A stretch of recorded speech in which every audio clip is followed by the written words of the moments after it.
பரலோக மன்னா ஆகஸ்ட் 4ஆம் தேதி 2 தீமோத்தேயு 2ஆம் அதிகாரம் 24ஆம் வசனம் மற்றும் 25ஆம் வசனம்.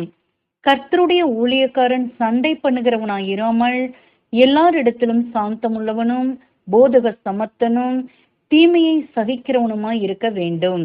எதிர் பேசுகிறவர்கள் சத்தியத்தை அறியும்படி. வசனங்களுக்குரிய விளக்கம்.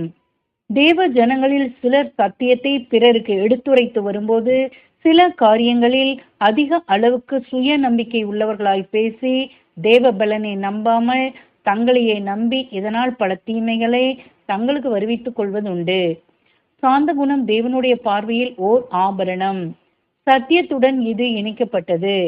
சத்தியத்தை நாம் பேசும்போது எவ்வளவு பலத்துடன் பேசினாலும் கோபம் கொள்ளாமல் சாந்தத்தோடும் பணிவோடும் தேவன் பேரில் நம்பிக்கை உள்ளவர்களாய் போதிக்க வேண்டும்.